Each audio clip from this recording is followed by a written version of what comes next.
गोष्टीची आवश्यकता नसते. साधू संत महात्म्यांना पैसाही नको आणि तुमचा मान सन्मानही नको.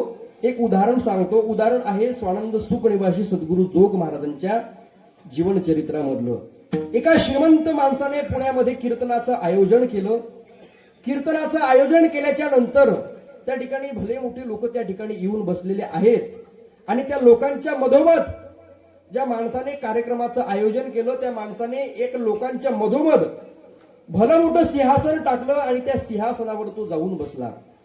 स्वानंद सुख निवासी सद्गुरू जोग महाराज कीर्तन करायला व्यासपीठावर येत आहेत आणि व्यासपीठावर येत असताना विना गळ्यामध्ये घ्यायच्या आधी पाहतात तर काय, एवढ्या मोठ्या लोकांच्या मधोमध कुणीतरी सिंहासनावर बसलेला आहे. महाराजांनी त्याला विनंती केली आणि त्याला सांगितलं, कृपया आपण आसनावरनं खाली उतरा, कारण ही वारकरी संप्रदायामध्ये कीर्तनाची परंपरा नाही.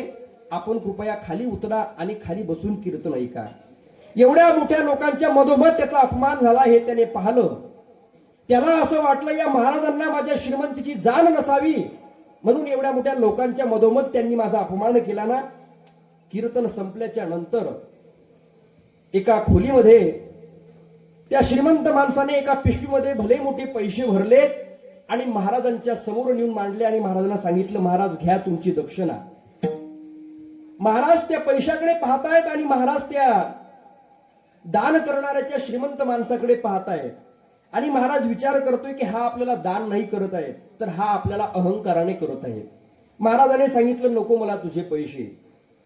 परत त्याने म्हटलं, महाराज एवढे मोठे पैसे देणारा तुम्हाला माणूस पाहायला मिळणार नाही, आले तुमच्या पदरामध्ये पाडून घ्या.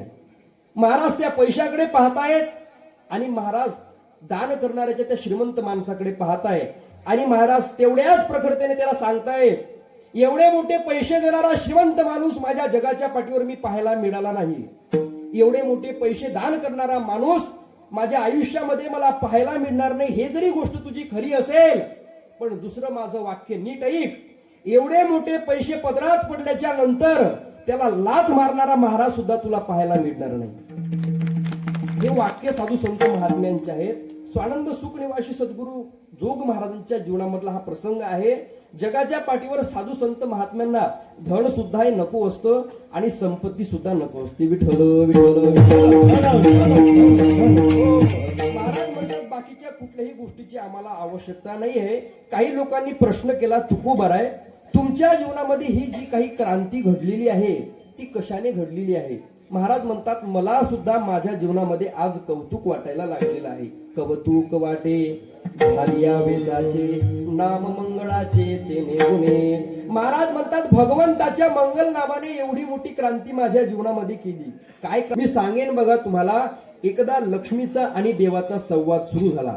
फक्त आपल्या मंडपामधली, आपल्या रामनाथ स्वामी या मठामधली लक्ष्मीबाई नाही, वैकुंठामधल्या लक्ष्मीबाईचं मी सांगत आहे.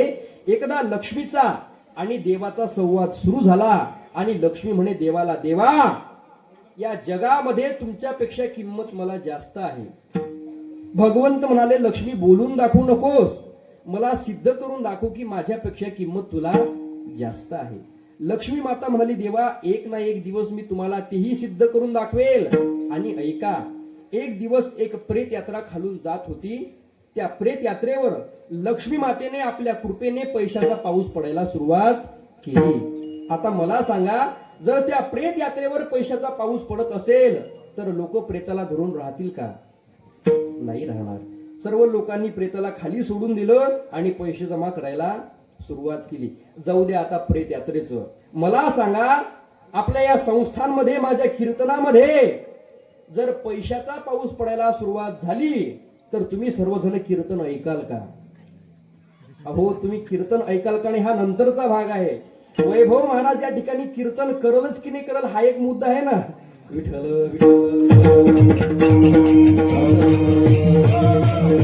सर्व लोकांनी त्या ठिकाणी प्रेताला खाली सोडून दिलं आणि पैसे जमा करायला सुरुवात केली. लक्ष्मी माता म्हणाली, देवा ही या जगातली माझी किंमत आहे. भगवंत म्हणाले, लक्ष्मी तुझी किंमत मला कळालेली आहे. अगं, हे सर्व माणसं जशी पैसे जमा करायला उठलेले आहेत पण एक माणूस पैसे जमा करायला नाही उठला ग. ती म्हणे कोण?